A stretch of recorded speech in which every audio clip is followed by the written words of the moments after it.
Hello प्यारे बच्चों, स्वागत है आपका स्टडी विथ रामपाल सर पर। आज का वीडियो है अपना क्लास 10 साइंस सब्जेक्ट का मॉडल पेपर। इससे पहले भी एक वीडियो था जिसमें हमने आरबीएससी द्वारा 2025-26 सेशन में अपलोड किए गए मॉडल पेपर का सॉल्यूशन किया है। इस वीडियो में हम कुछ क्वेश्चंस इंपॉर्टेंट आपके लिए लेकर आए हैं। तो पहला क्वेश्चन है मल्टीपल चॉइस क्वेश्चन, जिसमें 18 एमसीक्यूज होते हैं। तो पहला क्वेश्चन है इन एमसीक्यूज का, the process of silver article turning black when exposed to air is called.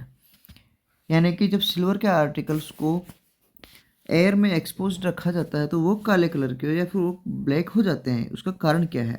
तो उसका कारण है साथियों कोरोजन। तो आंसर हो गया बी।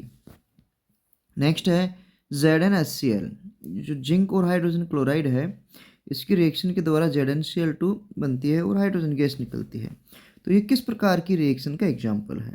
तो बच्चों इसमें क्या हो रहा है, हाइड्रोजन गैस निकल रही है, तो इसका मतलब, और इसमें हाइड्रोजन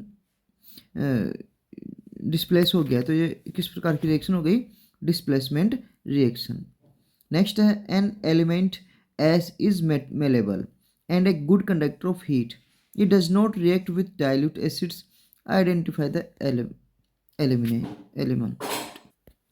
तो इसका आंसर है साथियों गोल्ड, AU। 2 नंबर का इसका आंसर हो जाएगा। Next question is an iron articles are coated with zinc to prevent rusting, the process is known. यानी कि जो आयरन के आर्टिकल्स है उनको जिंक से कोटेड कर दिया जाता है रस्टिंग से बचाने के लिए। तो इस प्रोसेस को क्या बोलते हैं? तो साथ ही इस प्रोसेस को बोलते हैं गैल्वेनाइजेशन। नेक्स्ट है what is the molecular formula of butane. जो ब्यूटेन है उसका मॉलिक्यूलर फॉर्मूला क्या होता है? तो बच्चों ब्यूटेन में 4 कार्बन होते हैं और CnH2n, इस फॉर्मूला के अनुसार इसमें जो हाइड्रोजन है उनके नंबर आते हैं 10। तो इस प्रकार से इसका आंसर हो जाएगा C4H10। Next is in the structure of the ethane how many pi bonds are present. तो बच्चों एथेन के हिसाब से जो पाई बॉन्ड्स मतलब जो डबल बॉन्ड है कितने होते हैं? तो एथेन के अंदर डबल बॉन्ड होते हैं 1। नेक्स्ट है where does implantation of the embryo occur in the human. Human के अंदर जो एम्ब्रियो है उनका उसका इम्प्लांटेशन कहाँ होता है? तो ह्यूमन में एम्ब्रियो का इम्प्लांटेशन होता है बच्चों यूट्रस के अंदर। नेक्स्ट है the mode of reproduction in yeast is. यानी कि जो यीस्ट का रिप्रोडक्शन है उसमें किस प्रकार का रिप्रोडक्शन पाया जाता है? तो यीस्ट में होता है बडिंग।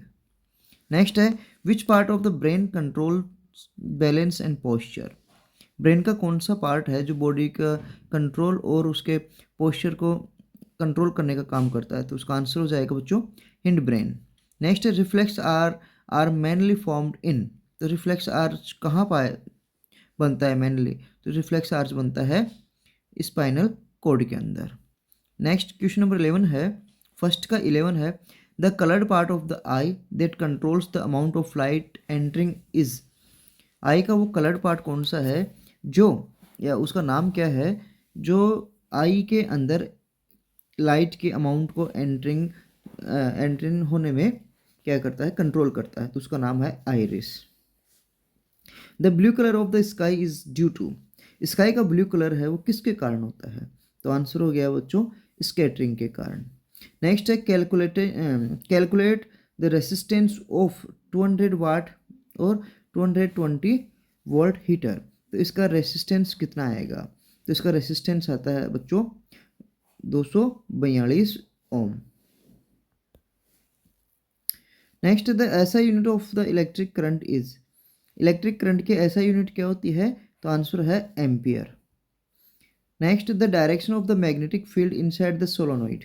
तो सोलोनॉइड के अंदर मैग्नेटिक फील्ड की डायरेक्शन होती है बच्चों साउथ टू नॉर्थ, और अगर एक बार मैग्नेट है तो बार मैग्नेट में होती है नॉर्थ टू साउथ। नेक्स्ट है the standard voltage supply in India for house hold circuits is.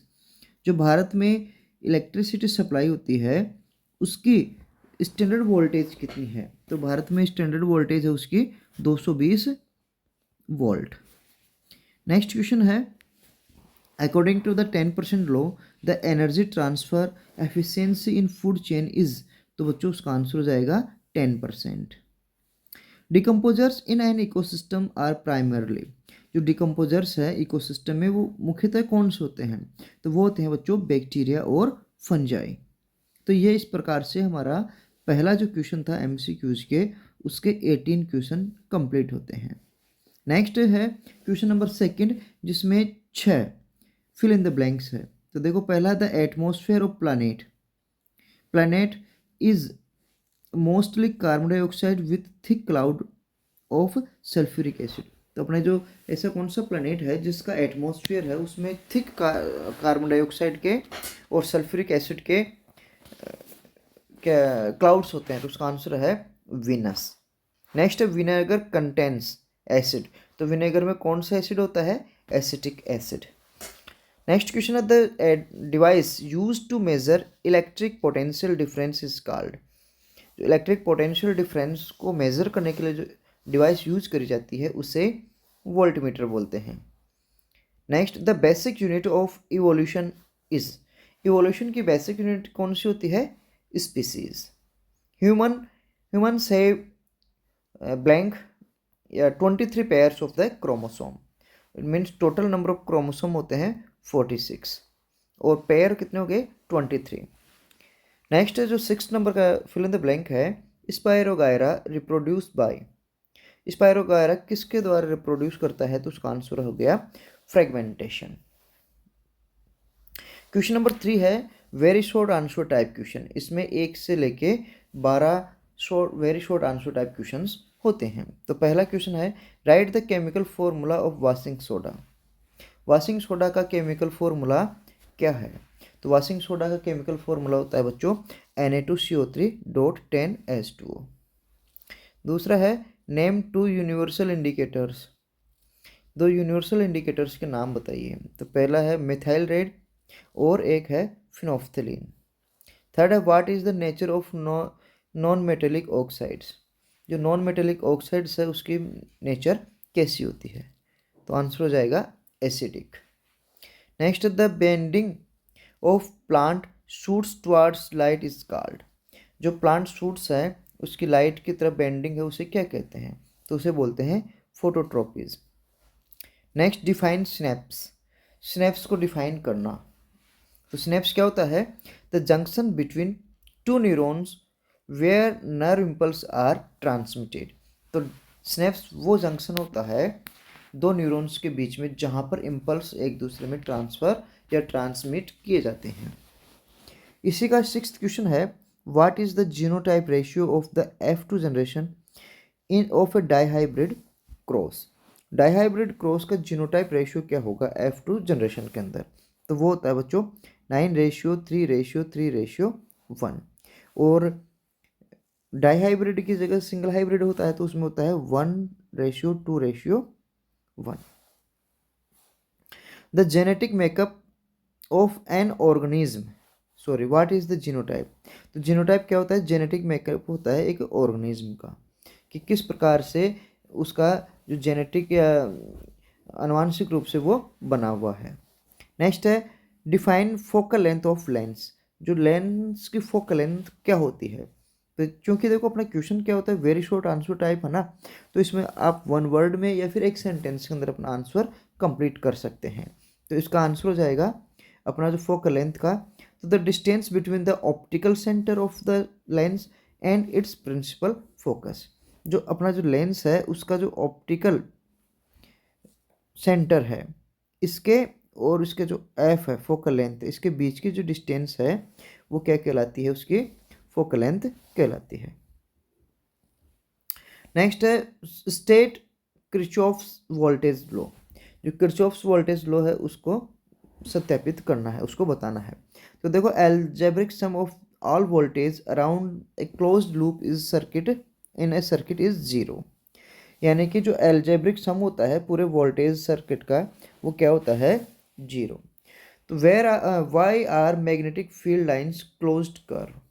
जो मैग्नेटिक फील्ड लाइंस है वो एक क्लोज्ड कर्व क्यों बनाती है, तो देखो magnetic field lines are continuous and form close loops because magnetic monopoles do not exist, क्योंकि जो मैग्नेटिक मोनोपोल्स हैं वो एग्जिस्ट नहीं कर पाते, इसलिए वो क्या बनाती है, एक प्रकार से मैग्नेटिक फील्ड को एक क्लोज कर्व के अंदर कंप्लीट करती है, यानी कि एक साइड के अंदर वो कंटिन्यू नहीं चल सकती। क्वेश्चन थर्ड का क्वेश्चन है 11 कि what cause a fuse to blow, fuse का जलने का क्या कारण हो सकता है। किसी भी सर्किट में फ्यूज ब्लो क्यों होगा, क्योंकि या तो ओवरलोडिंग होगी या फिर एक्सेसिव करंट होगा, जिसके कारण सर्किट के अंदर जो फ्यूज वायर है वो मेल्ट हो जाता है और ब्लो हो जाता है। नेक्स्ट है डिफाइन बायोडाइवर्सिटी, बायोडाइवर्सिटी क्या होती है आप परिभाषित कीजिए। The variety of life forms in A given ecosystem और ऑन अर्थ, यानी कि जो लाइफ है इस इकोसिस्टम या अर्थ पर जो वेराइटी है लाइफ की, उस लाइफ की वेराइटी जो मिलकर जो बनाती है उसे क्या बोलते हैं, बायोडाइवर्सिटी। क्वेश्चन नंबर जो अपना सेक्शन बी है जिसमें अब शॉर्ट आंसर टाइप क्वेश्चन आ रहे हैं, तो उसका क्वेश्चन नंबर 4 है differentiate between roasting and calculation with examples. Roasting और कैल्कुलेशन को आप एग्जांपल्स के साथ डिफ्रेंशिएट कीजिए। तो सबसे पहले देखते हैं रोस्टिंग, हीटिंग और in the presence of air to convert into oxide, यानी कि रोस्टिंग वो प्रोसेस है जिसमें और को अयस्क को ऑक्सीजन की प्रेजेंस के अंदर क्या करते हैं, गर्म करते हैं, जिसके कारण वो जो और है उसके ऑक्साइड के अंदर कन्वर्ट हो जाता है। जैसे कि जिंक सल्फेट है, ऑक्सीजन की प्रेजेंस में गर्म किया तो अब जिंक ऑक्साइड बन गया और सल्फर डाइऑक्साइड रिमूव हो जाती है। नेक्स्ट है कैल्कुलेशन। तो कैल्कुलेशन क्या होता है, इसका जस्ट अपोजिट होता है। इसमें क्या होगा कि एब्सेंस ऑफ ऑक्सीजन के अंदर या फिर लिमिटेड एयर के अंदर किसी और को गर्म किया जाता है, जिसके कारण उसके अंदर जो वोलेटाइल मैटर है यानी कि जो एक्स्ट्रा है वो उसमें निकल जाता है और वो भी क्या बन जाता है, ऑक्साइड्स के अंदर कन्वर्ट हो जाता है। जैसे कि कैल्शियम कार्बोनेट को लिमिटेड एयर के अंदर हम जब गर्म करेंगे तो कैल्शियम ऑक्साइड बनेगा और कार्बन डाइऑक्साइड रिलीज हो जाती है। नेक्स्ट क्वेश्चन है question number 5, draw the structural formula of propane. Propane का स्ट्रक्चरल फॉर्मूला आपको लिखना है। तो देखो प्रोपेन का मतलब होता है 3 कार्बन और ई प्रोपीन है, तो प्रोपीन का मतलब इसमें एक डबल बॉन्ड होगा, तो CH3 CH और CH2। तो इस तरीके से क्या है अपना ये स्ट्रक्चरल फॉर्मूला हो जाता है। तो इसमें क्या होता है, 3 कार्बन एल्केन होती है और डबल बॉन्ड होता है और इस प्रकार से इस तरीके से वो लिखा हुआ रहता है। क्वेश्चन 6 है describe the function of saliva in digestion में सलाइवा का फंक्शन डिस्क्राइब करना है। तो देखो सलाइवा क्या करती है, moisture food contains amylase to break down starch into maltose and has lysozymes for antibacterial action, यानी कि सलाइवा फूड को मॉइस्चर करती है, उसमें जो एमाइलेज एंजाइम प्रेजेंट होता है वो स्टार्च को मेल्टोज के अंदर कन्वर्ट करता है और जो लाइसोजाइम्स हैं वो एंटीबैक्टीरियल एक्शन उस अपने फूड के ऊपर करते हैं। नेक्स्ट है explain the process of seed germination. Seed germination की जो प्रोसेस है उसे एक्सप्लेन करना है। तो देखो सीड एब्जॉर्ब्स वाटर, यानी कि imbibition enzymes activate radicle emerge first then plumule requires water oxygen soluble temperature, यानी कि जो सीड है सबसे पहले तो वाटर एब्जॉर्ब करता है जिसके कारण एंजाइम्स एक्टिवेट होते हैं और इसका जो रेडिकल है वो सबसे पहले बाहर निकलता है प्लूमूल, फिर उसके बाद में जिसके बाद प्लूमूल बनता है और इस सारी प्रोसेस के लिए प्लूमूल बनने तक की प्रोसेस के लिए वाटर ऑक्सीजन और सूटेबल टेम्परेचर की आवश्यकता पड़ती है। तो इस प्रकार से एक सीड जर्मिनेट होता है। क्वेश्चन नंबर 8 है name the hormone secreted by adrenal gland और इट्स रोल। जो एड्रिनल ग्लैंड के द्वारा सीक्रेट होने वाला हार्मोन है उसका नाम बताना है और उसका रोल लिखना है। तो देखो एड्रिनल जो ग्लैंड है उसके द्वारा एड्रिनलिन जिसे हम एपिनेफ्रिन बोलते हैं वो रिलीज होता है, जिससे prepare body for fight to flight, जिससे बॉडी फाइट टू फ्लाइट के लिए प्रिपेयर होती है। और जिस इस एड्रेनलिन के कारण या एपिनेफ्रिन के कारण हार्ट रेट, ब्लड शुगर, ये सभी इंक्रीज होती है। क्वेश्चन 9 है, state the laws of refraction of light. जो रिफ्रैक्शन ऑफ लाइट का लॉज है उसको बारे में लिखिए। तो देखो, पहला है the incident ray, refracted ray and normal lies on the same plane. तो दो रिफ्रैक्शन के लॉज हैं। पहला तो क्या कहता है कि इंसिडेंट रे है, रिफ्रैक्टेड रे और नॉर्मल तीनों सेम प्लेन के अंदर रहते हैं। दूसरा है ratio of the sine of angle of incidence to sine of the angle of refraction is constant. Snell's law, यानी कि स्नेल्स लॉ के अनुसार जो इंसिडेंट एंगल का जो साइन है वो और रिफ्रैक्टेड एंगल है उसका जो साइन है, उसका जो रेशियो है वो क्या होता है, कांस्टेंट रहता है। यानी कि sine i upon sine r वो कांस्टेंट होगा। क्वेश्चन 10 है, why does the sun appears reddish during sunrise. Sunrise के टाइम सन है वो रेडिश क्यों या लाल कलर का सा लालिमा लिए हुए क्यों दिखाई देता है, क्यों अपीयर होता है। तो देखो, due to atmospheric scattering shorten wavelengths scatter more, leaving longer red wavelengths to reach the observer।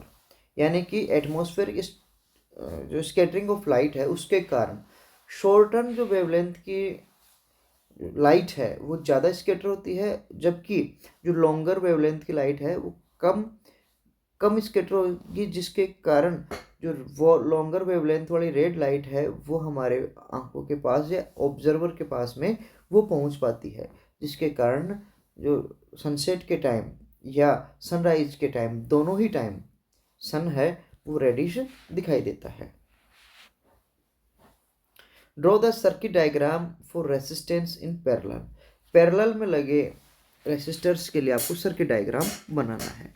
तो देखो, इस प्रकार से ये नॉर्मल यहाँ तक का तो हम बना लेते हैं एक सिंपल अपना सर्किट, जिसमें बैटरी की और अपना एमीटर जोड़ देते हैं। फिर उसके बाद में हम एक पॉइंट ए और पॉइंट बी के बीच में एक से अधिक 2 3 4 कितने भी हम रेसिस्टर्स एक जगह पॉइंट ए और पॉइंट एक टर्मिनल पॉइंट ए पे और दूसरा टर्मिनल पॉइंट बी पे हम एक जगह इन सबको बांध देते हैं। तो इस प्रकार से जो रेसिस्टर्स लगेंगे वो सारे रेसिस्टर्स किस में होंगे, पैरेलल के अंदर या पैरेलल तरीके से इसको जॉइंट कर दिया जाता है। और इन सभी का हम पोटेंशियल डिफरेंस निकालने के लिए इसके अंदर पैरेलल में ही क्या लगा देते हैं, हम इसमें इसका जो वोल्ट मीटर है वो ऐड कर देते हैं। तो इस प्रकार से एक डायग्राम है जिसमें रेसिस्टर्स पैरेलल कॉम्बिनेशन के अंदर ऐड किए हुए इस फिगर में शो होते हैं। क्वेश्चन 12 है, state Faraday's law of electromagnetic induction. Faraday's law of electromagnetic induction states that a changing magnetic flux through a circuit induced an electromotive force EMF or voltage, with the magnitude of this induced EMF being directly proportional to the rate of the change। यानी कि फ्राडे का जो electromagnetic induction का जो law है उसके अनुसार magnetic flux को अगर हम किसी सर्किट के अंदर चेंज करते हैं तो इलेक्ट्रोमैग्नेटिक फोर्स और वोल्टेज हैं वो एक दूसरे के ईएमएफ डायरेक्टली प्रोपोर्शनल होते हैं रेट ऑफ द चेंज के। Distinguish between renewable and non renewable resources, इनके बीच में आपको क्या करना है, डिफरेंस बताना है। तो देखो, रिन्यूएबल रिसोर्सेज और नॉन रिन्यूएबल रिसोर्सेज। तो सबसे पहले रिन्यूअल देखते हैं। दीज रिसोर्सेज आर रिन्यूड और replenished by nature in A short span of time. यानी कि ये जो है नेचर के द्वारा एक छोटे समय के अंदर रिप्लेनिश या रिन्यू कर लिए जाते हैं। जैसे कि और often these are available continuously like solar energy, water etc। और ये कंटिन्यूसली क्या होते हैं, अवेलेबल होते हैं, जैसे कि सोलर एनर्जी है, पानी है आदि। और renewable resources can be divided into continuous और फ्लो। तो इनको कंटिन्यूस और फ्लो के प्रेजेंस के आधार पर इनको क्या कर सकते हैं, आगे फर्दर डिवाइड कर सकते हैं। जबकि नॉन रिन्यूएबल जो रिसोर्सेज होते हैं ये नेचर के द्वारा वापस इसको रिप्लेनिश नहीं किए जा सकते, और अगर किया भी जाता है तो उसके लिए एक लॉन्ग टाइम लगता है, जियोलॉजिकल टाइम लगता है दोबारा बनने में। और ये जो रिसोर्सेज हैं ये एक बार एग्जॉस्ट हो सकते हैं इसके यूज़ के बाद में, यानी कि दोबारा कंटिन्यूसली इनको वापस गेन नहीं किया जा सकता, और गेन करेंगे तो एक लंबा टाइम लगता है। और नॉन रिसाइकेबल भी हो सकते हैं और रिसाइकेबल भी होते हैं। अब सेक्शन सी है, इसमें क्या है, लॉन्ग आंसर टाइप क्वेश्चन है। तो 40 नंबर क्वेश्चन हो गया, what is an exothermic reaction, explain with example. Exothermic reaction क्या होती है, एक एग्जाम्पल से आपको इसको एक्सप्लेन करना है। तो देखो, an exothermic reaction is a chemical process that release energy typically as heat, light or sound into the surroundings causing the temperature of the environment to rise। यानी कि एक्जोथर्मिक रिएक्शन वो केमिकल प्रोसेस होती है जो कि energy release करती है, जो कि किस प्रकार से हो सकती है, हीट के अनुसार, लाइट और साउंड, इस फॉर्म के अंदर एनर्जी रिलीज करते हैं, जिसमें जिसके कारण अपने जो सराउंडिंग है उसमें टेम्परेचर उस एनवायरनमेंट का इंक्रीज हो जाता है। अगर example of the combustion of methane, अगर एग्जांपल देखिए एक्जोथर्मिक का, तो देखो कंबसन ऑफ मैथेन है, यानी कि नेचुरल गैस है, where methane react with oxygen to produce carbon dioxide, water and significant heat energy powering our homes. यानी कि जो मैथेन है, नेचुरल गैस है, वो ऑक्सीजन प्रोड्यूस करती है, कार्बन डाइऑक्साइड ऑक्सीजन जब इसको बर्न करते हैं तो कार्बन डाइऑक्साइड प्रोड्यूस करती है, वाटर और हीट प्रोड्यूस करती है। तो इस प्रकार से ये एक प्रकार का एक्जोथर्मिक रिएक्शन होती है। इसका एक और इस क्वेश्चन का और है, यानी कि वो कर लो या फिर ये कर लो। तो देखो, in the reaction magnesium oxide plus carbon, magnesium plus carbon oxide बनता है, तो आपको इसमें ऑक्सीडाइजिंग रिएजेंट को पहचानना है, रिड्यूसिंग एजेंट को पहचानना है, और इसका एक और एग्जाम्पल लिखना है। तो देखो, ऑक्सीडाइजिंग एजेंट तो क्या है, इसमें मैग्नीशियम ऑक्साइड है, और रिड्यूसिंग एजेंट है कार्बन। इसका एक और एग्जांपल देखें, कॉपर ऑक्साइड हाइड्रोजन के साथ रिएक्शन करेगा तो कॉपर और वाटर बनेगा, जिसमें कॉपर ऑक्साइड है जो ऑक्सीडाइजिंग है और हाइड्रोजन रिड्यूसिंग है। नेक्स्ट क्वेश्चन है, what is the full form of DNA. तो देखो, डीएनए की फुल फॉर्म तो क्या होती है, डीऑक्सीराइबो न्यूक्लिक एसिड। नेक्स्ट है, explain addition reaction with an example, यानी कि एडिशन रिएक्शन है उसको एक एग्जाम्पल से आपको एक्सप्लेन करना है। तो देखो, unsaturated compounds add molecules across double triple bond. जो अनसेचुरेटेड कंपाउंड्स है वो डबल और ट्रिपल बॉन्ड के पास में मॉलिक्यूल्स को ऐड कर लेते हैं, तो इस प्रकार की जो रिएक्शन होगी वो क्या होगी, एडिशन रिएक्शन होगी। जैसे कि एथेन में हाइड्रोजन ऐड कराएंगे एथीन के अंदर तो एथेन बनेगा, और ये इसको हाइड्रोजनेशन बोलते हैं। क्वेश्चन 15 का और है, what are the homologous series. Homologous series क्या होती है।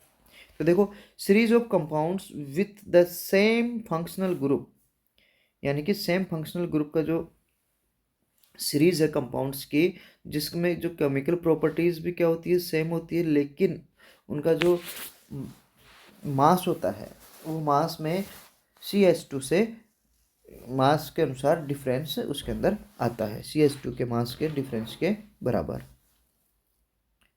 Next, differentiate between alkanes and alkenes, यानी कि एल्केन्स और एल्केन्स के अंदर आपको डिफरेंशिएट करना है। तो देखो, एल्केन्स तो क्या होते हैं, सेचुरेटेड होते हैं, सिंगल बॉन्ड के होते हैं, जनरल फॉर्मूला उनका CnH2n+2 होता है।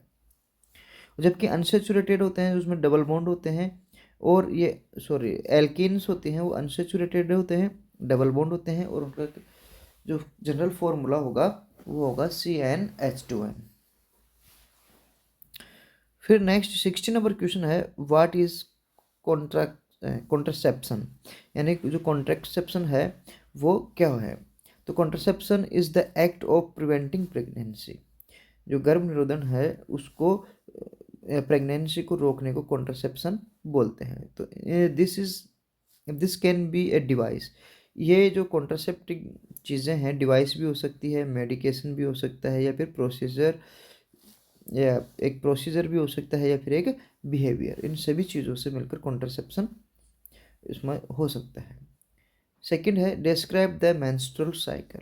तो देखो, menstrual cycle is a monthly process where the female body prepares for potential pregnancy. यानी कि मेंस्ट्रुअल साइकिल एक मंथली प्रोसेस है जहाँ पर फीमेल बॉडी है वो पोटेंशियल प्रेगनेंसी के लिए अपने आप को प्रिपेयर करती है।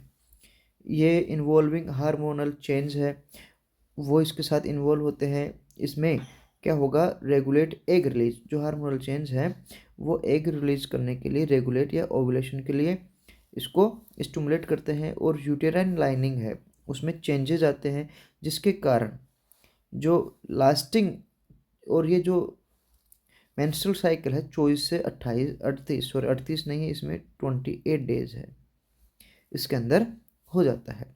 Starting from the first day of the period, यानी menses the day before the next. और ये 24 से 28 डेज है, ये मेंस्ट्रुएशन साइकिल के पहले दिन से लेके नेक्स्ट के जस्ट पहले तक उसको गिना जाता है। नेक्स्ट क्वेश्चन है what is the vegetative propagation. जो 16 नंबर क्वेश्चन है उसका और है कि वेजिटेटिव प्रोपागेशन क्या होता है। तो vegetative propagation is a form of asexual reproduction where new plants grow from a single parent plant's vegetative parts, roots, stems or leaves, producing genetically identical offspring जिसे हम clones बोलते हैं, without seeds or spores, common naturally runners bulbs, and uses artificially cutting, grafting or rapid multiplication of desirable plants। जो vegetative propagation है एक प्रकार से asexual जो रिप्रोडक्शन है ये उसका एक प्रकार है जिसमें न्यू प्लांट है वो सिंगल पेरेंट प्लांट से के वेजिटेटिव पार्ट्स जैसे कि रूट, स्टेम, लीव्स, इनसे या फिर जो प्रोड्यूस होता है, ठीक है। तो इस प्रकार का जो रिप्रोडक्शन होगा उसे हम वेजिटेटिव प्रोपागेशन बोलते हैं। और जो प्रोड्यूस्ड जो प्लांट है वो जेनेटिकली आइडेंटिकल ऑफस्प्रिंग यानी कि क्लोन होता है। किसका क्लोन होता है? जिस पेरेंटल प्लांट का। इसमें जब इसका जो प्रोडक्शन होगा तो उसमें ना तो सीड की आवश्यकता होगी, ना स्पोर्स की आवश्यकता होगी, और केवल जो किसके द्वारा, नेचुरली रनर्स, बल्ब्स या फिर आर्टिफिशियली कटिंग, ग्राफ्टिंग और रैपिड मल्टीप्लिकेशन, इन सभी चीज़ों के द्वारा इसको बनाया जाता है। इसी का सेकेंड है differentiate between self pollination and cross pollination. तो देखो, सेल्फ पोलिनेशन और क्रॉस पोलिनेशन देखते हैं। तो पहला डिफरेंस है इसके अंदर, it is the transfer of the pollen grains from another to anther to the stigma of the same flower. यानी कि जो पोलन ग्रेन्स है सेम फ्लावर के स्टिग्मा के एंथर, ये जो पोलन ग्रेन्स है एंथर से सेम फ्लावर के स्टिग्मा के ऊपर पहुंचते हैं। जबकि क्रॉस पोलिनेशन में क्या होता है, अनदर फ्लावर के या फिर सेम प्लांट है उसके दूसरे फ्लावर पे या फिर दूसरे प्लांट के फ्लावर के ऊपर ये जो पोलन ग्रेन्स है वो दूसरे फ्लावर के स्टिग्मा या फिर सेम प्लांट के दूसरे फ्लावर की या दूसरे प्लांट के फ्लावर के स्टिग्मा के ऊपर पहुंचता है। दूसरा, it does not require any external agent. इस पोलिनेशन के लिए किसी दूसरे एक्सटर्नल एजेंट की आवश्यकता नहीं पड़ती है। जबकि जो एक्सटर्नल एजेंट जैसे कि बर्ड है या फिर मान लो कि बटरफ्लाई है, बी है, ये सभी एक्सटर्नल एजेंट या फिर एयर है, वाटर है, इसकी आवश्यकता इसमें क्रॉस पोलिनेशन में पड़ती है। अब देखो, both anther and stigma mature at the same time. ये कट गया इसमें। इसमें क्या होता है कि सेल्फ पोलिनेशन में एंथर और स्टिग्मा दोनों सेम टाइम के अंदर ही मैच्योर होती है, जबकि दूसरे के जो क्रॉस पोलिनेशन में इनका जो टाइम है मैच्योरेशन का वो डिफरेंट होता है। तो इस प्रकार से क्वेश्चन नंबर 16 कंप्लीट हुआ। क्वेश्चन नंबर 17 है डिफाइन 1 एम्पियर। 1 एम्पियर क्या होता है इसको आपको डिफाइन करना है। तो देखो, 1 एम्पियर ए इज द ऐसा unit for electric current defined as the flow of 1 coulomb of electric charge per second। यानी कि 1 एम्पियर क्या होता है, एक ऐसा यूनिट है इलेक्ट्रिक करंट की जो कि 1 कूलाम इलेक्ट्रिक चार्ज जो पर सेकंड फ्लो होता है उसे 1 एम्पियर कहते हैं। इसे हम रेट ऑफ इलेक्ट्रॉन मूवमेंट एक कंडक्टर के अंदर उससे भी रिप्रेजेंट कर सकते हैं, और जो इसकी जो यूनिट है वो फ्रेंच फिजिसिस्ट एंड्रे मेरी एम्पियर के नाम पे इनका रखा गया है, इसकी यूनिट को एम्पियर रखे गए हैं। सेकंड है what factors affect the resistivity of the material of a material. एक मटेरियल है उसकी रेसिस्टिविटी को कौन से फैक्टर्स अफेक्ट करते हैं।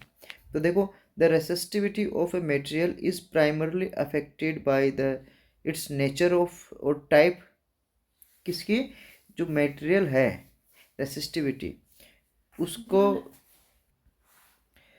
Atomic structure, purity, temperature, impurities, physical state, structure, इन सभी के ऊपर फैक्टर्स हैं जो रेसिस्टिविटी के मटेरियल के, वो इनके ऊपर डिपेंड करता है।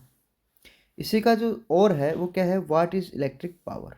इलेक्ट्रिक पावर क्या होती है। तो देखो, electric power is the rate at which work is done और energy is transformed into an electrical circuit.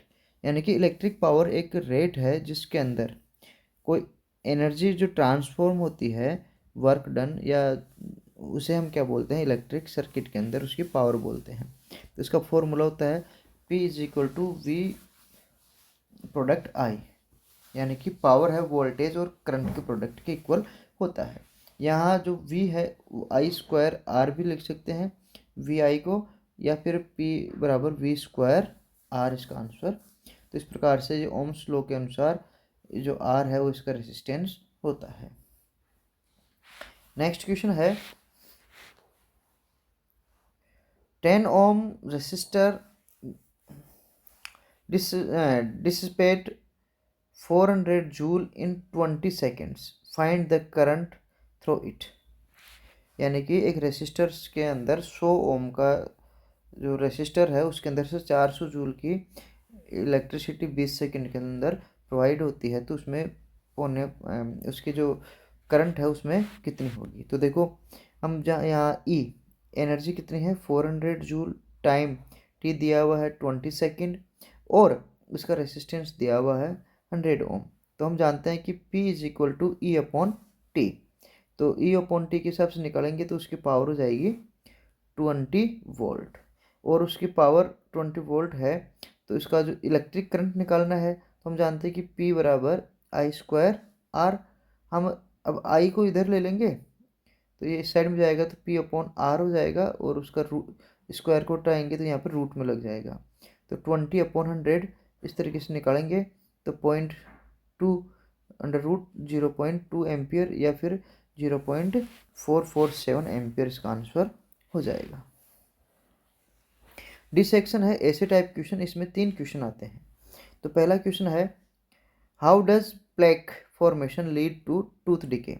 जो टूथ के ऊपर जो प्लेक बनता है वो टूथ डिके का कारण कैसे बनता है। तो देखो, plaque form when mouth bacteria feed on sugar from food producing acids that attack tooth and enamel, causing demineralization and creating tiny holes cavity. If not removed by brushing, these acid attacks continue eroding enamel and allowing bacteria to reach deeper tooth layers, leading to decay, pain and potential tooth loss। यानी कि अगर plaque formation होता है mouth के bacteria के द्वारा तो उसमें किसके कारण होता है, शुगर के, जो अपने फूड के अंदर शुगर होती है उसके कारण होता है। फिर जब ये जो एसिड, इस शुगर से एसिड बनते हैं तो इसमें मुंह टूथ के जो इनेमल है उसके ऊपर वो अटैक करते हैं, जिसके कारण इस इनेमल का डिमिनरलाइजेशन हो जाता है और जो टूथ के अंदर टाइनी होल्स बन जाती है, कैविटीज बन जाती है। अगर हम इस प्रकार से जो फूड पार्टिकल्स है उसको ब्रशिंग के द्वारा हम हटाएं नहीं तो ये जो एसिड है ये कंटिन्यू अपने इनेमल पर अटैक करेगा, और अटैक करने के कारण इनेमल है वो कोरोड होता है, कोरोड के फिर जो बैक्टीरिया है वो क्या होंगे, उसके डीपर टूथ के गहराई तक पहुँच उसकी लेयर में पहुँचते हैं, वहाँ अटैक करते हैं, जिसके कारण टूथ डिके होता है, पेन होता है और ज़्यादा होने पर पोटेंशियल टूथ लॉस हो जाता है। नेक्स्ट है इसी का second, explain the electrolysis of water with equation. Water के इलेक्ट्रोलाइसिस के द्वारा आपको समझाना है, एक इक्वेशन के द्वारा समझाना है। Explain the electrolysis of water with equation. तो देखो, electrolysis of water uses electricity to decompose water into hydrogen gas and oxygen gas. यानी कि इलेक्ट्रोलाइसिस क्या होता है, पानी का डिकम्पोज होना, किसके यूज के द्वारा, इलेक्ट्रिसिटी के द्वारा। और किस में डिकम्पोज होता है, हाइड्रोजन गैस और ऑक्सीजन गैस के अंदर। अब देखो, जब डिकम्पोज होगा तो क्या होगा, with hydrogen collecting at the negative cathode. जब इसका डिकम्पोजिशन होता है तो हाइड्रोजन कहाँ पर कलेक्ट होती है, नेगेटिवली चार्ज कैथोड के ऊपर, और ऑक्सीजन कलेक्ट होती है पॉजिटिवली चार्ज एनोड के ऊपर। इनकी वॉल्यूम क्या होगी बच्चों, तो वॉल्यूम जैसे देखो H2 और O है, H2 और O है, तो इसका मतलब 2H2O, तो दो तो हाइड्रोजन के मॉलिक्यूल और एक ऑक्सीजन का मॉलिक्यूल। इस प्रकार से इसका रेशियो जाएगा 2:1 रेशियो के अंदर, ये हमें वहाँ पर प्रेजेंट मिलती है कैथोड और एनोड के ऊपर। इसका इक्वेशन देखें तो 2H2O, इसका डिकम्पोजिशन होगा, हाइड्रोलाइसिस होगा, सॉरी इलेक्ट्रोलाइसिस होगा, तो 2H2 और O2 ये हमें मिलेगी। इसी का और है, what is displacement reaction, give an example with equation. तो देखो, a displacement reaction is a chemical reaction where a more reactive element replaces या displace a less reactive element from its compound following the general pattern A plus B C, तो A C plus B, often seen with metals और halogens. यानी कि displacement reaction है, एक प्रकार की chemical reaction होगी, होती है जहाँ पर मोर रिएक्टिव एलिमेंट है वो लेस रिएक्टिव एलिमेंट को डिस्प्लेस कर देता है। और इसका जो फॉर्मूला है केमिकल रिएक्शन का, जो एक तरीके से पैटर्न है, वो क्या होता है, ए मोर रिएक्टिव एलिमेंट है जो बी और सी, तो यहाँ पर जो बी है लेस रिएक्टिव एलिमेंट है, तो ए इसको डिस्प्लेस कर देगा बी को, और इसके साथ खुद रिएक्शन कर लेता है, कंपाउंड बना लेता है। अगर हम इसका एग्जांपल देखें तो जैसे हम कॉपर सल्फेट के सॉल्यूशन के अंदर, इस कॉपर सल्फेट के एक्वस सॉल्यूशन के अंदर आयरन नेल डाल दें या फिर आयरन इसमें डाल देते हैं, तो क्या होता है, ये जो कॉपर है उसको डिस्प्लेस कर देता है आयरन, और कॉपर सल्फेट बना लेता है, कॉपर इसमें फ्रीली रिमूव हो जाता है। तो इस प्रकार से एक ब्राउन रंग का लेयर चढ़ जाएगी आयरन के ऊपर। नेक्स्ट क्वेश्चन है, सॉरी ब्राउन रंग की लेयर नहीं, यहाँ पर जो कॉपर सल्फेट का जो ब्लू कलर का जो सॉल्यूशन है, अब वो टर्न हो जाएगा ग्रीन कलर के सॉल्यूशन के अंदर। Describe the preparation and use of bleaching powder.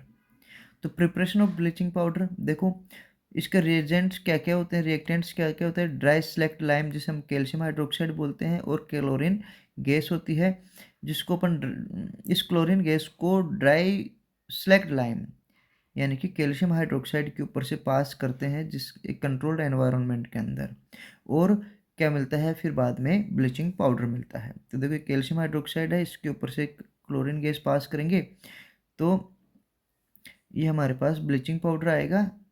ठीक है, तो इसमें क्या होगा, ये जो प्रोडक्ट बनेगा ब्लीचिंग पाउडर, ये एक हल्का पीले रंग का पाउडर होता है जिसमें स्ट्रॉन्ग क्लोरीन की स्मेल आती है, और इस कैल्शियम हाइड्रोक्साइड ऑक्सीक्लोराइड, सॉरी इसका जो केमिकल नेम होगा वो क्या होता है, कैल्शियम ऑक्सीक्लोराइड, कैल्शियम ऑक्सीक्लोराइड। इसके यूजेज क्या क्या है, ब्लीचिंग के अंदर है, डिसइंफेक्शन के अंदर है, ऑक्सीडाइजिंग एजेंट के रूप में है, केमिकल सिंथेसिस में है, और सैनिटाइजेशन के अंदर है।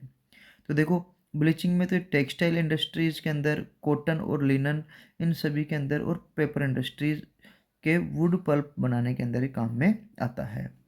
डिसइंफेक्शन के अंदर जो ड्रिंकिंग वाटर है उसको प्यूरिफाई करने के अंदर, स्विमिंग पूल को सैनिटाइज करने में, और जो पब्लिक प्लेसेस हैं उसके सरफेस को डिसइंफेक्टिंग करने में काम में आता है।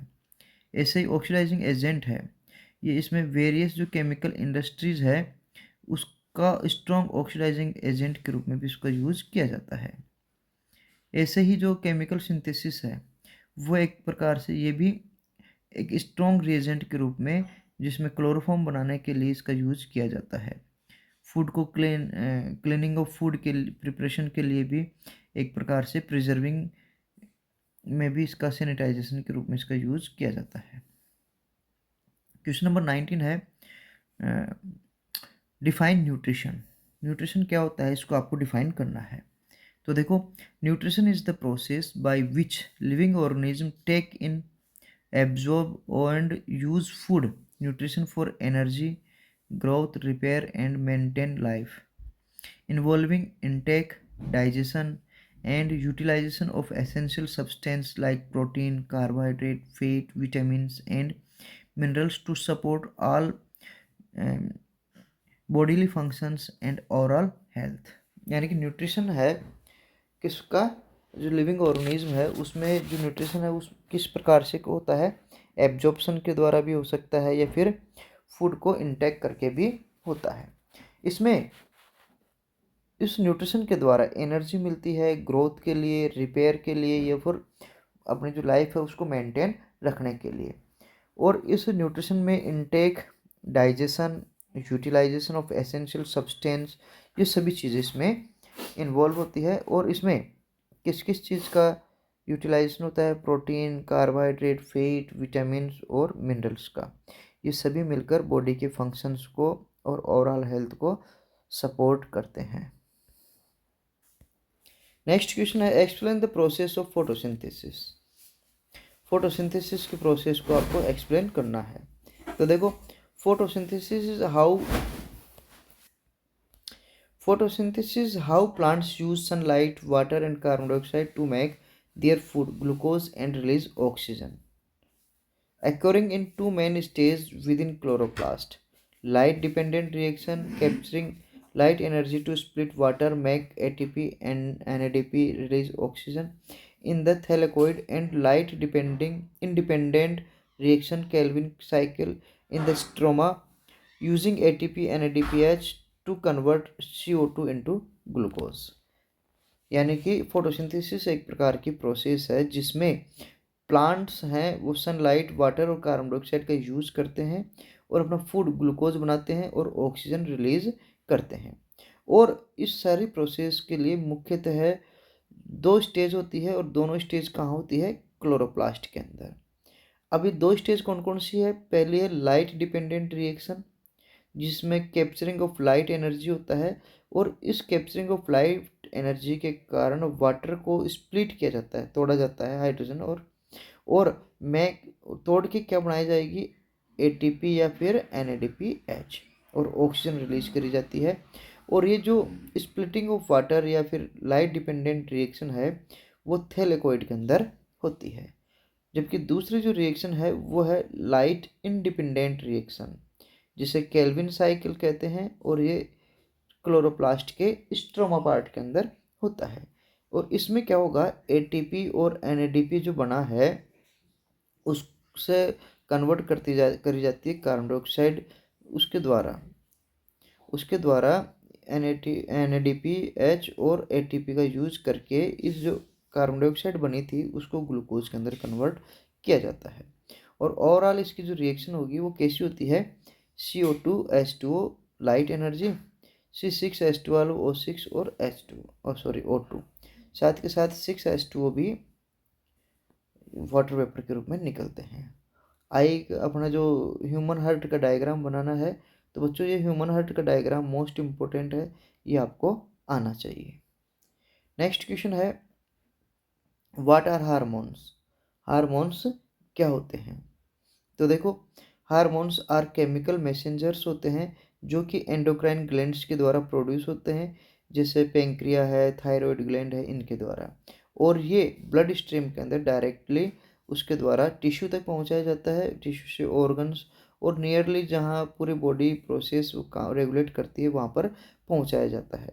इनके अंदर ग्रोथ हार्मोन है, मेटाबॉलिज्म है, mood, sexual functions and reproductions acting like keys fitting specific locks receptors on target. ये सभी चीज़ें, ये सारे रेस्पॉन्स है वो इन हार्मोन्स के द्वारा कंप्लीट करे जाते हैं।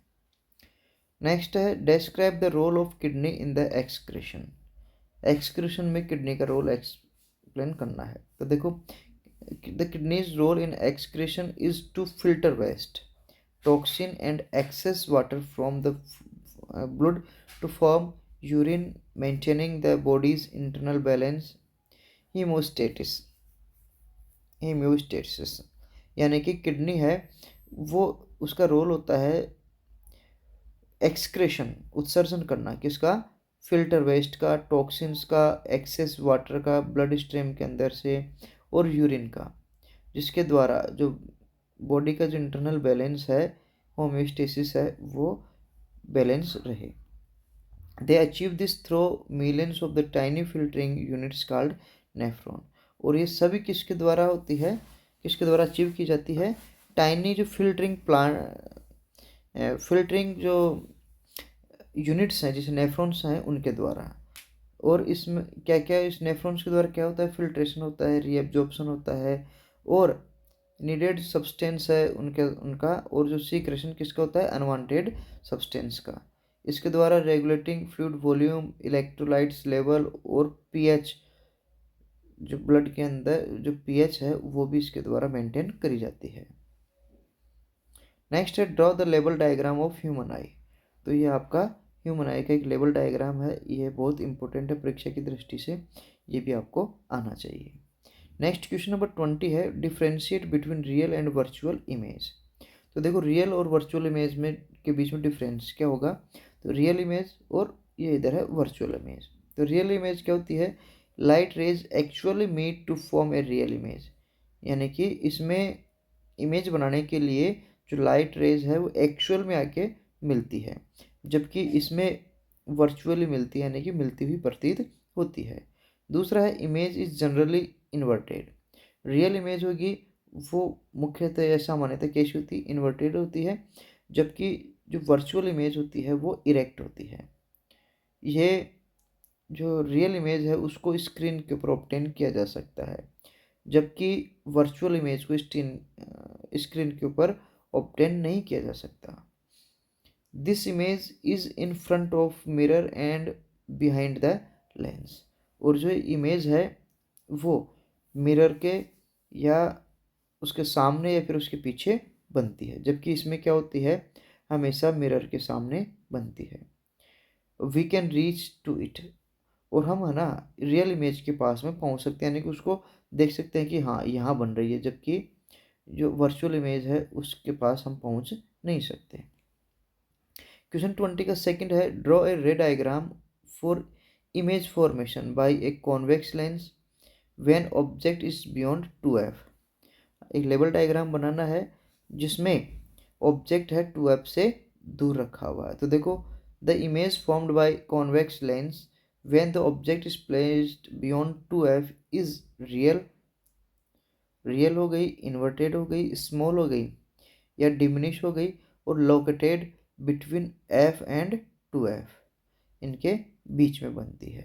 तो इस प्रकार से ये अपना लेंस हो गया, कॉन्वेक्स लेंस, और इससे बनने वाली जो इमेज है वो कैसी होती है, रियल होती है, इन्वर्टेड होती है, और ऑब्जेक्ट से स्मॉल होती है। यहाँ 2f से बियॉन्ड है ना, तो ये f और 2f के बीच में बनती है। इसी का और है what is total internal reflection. तो देखो, टोटल इंटरनल रिफ्लेक्शन है is when light traveling from the denser medium like water to glass to the less dense one like air completely reflects back into the original medium instead of passing through, occurring when the angle of incidence exceeds a specific critical angle. This phenomena requires two conditions: light must move from a denser to a rarer medium, and the angle at which it hits the boundary must be greater than the critical angle where the angle of refraction would be 90 degree. Next इसका draw a ray diagram for image formation by a concave mirror when object is between pole और focus. पोल और focus, ये जो पोल है और focus इसके बीच में कोई आपका ऑब्जेक्ट रखा हुआ है, तो एक कॉनकेव मिरर यानी कि एक कॉनकेव मिरर के अंदर उसके पास रखी हुई जो ऑब्जेक्ट है उसकी इमेज कहाँ बनेगी। तो देखो इसकी ऑब्जेक्ट की मिरर जो बनती है वो है फोकस, यानी कि पोल के दूसरी साइड में वर्चुअल होती है, इरेक्ट होती है और एनलार्ज्ड होती है। इस प्रकार से हमारा जो ये मॉडल पेपर था इसके 20 क्वेश्चंस कंप्लीट होते हैं। उम्मीद करता हूँ बच्चों आपको ये वीडियो पसंद आया होगा और आप इस वीडियो को अपने फ्रेंड्स की तरफ ज़रूर शेयर करेंगे। अगर आप हमारे इस चैनल पर आज नए आए हैं तो चैनल को सब्सक्राइब जरूर करें। धन्यवाद।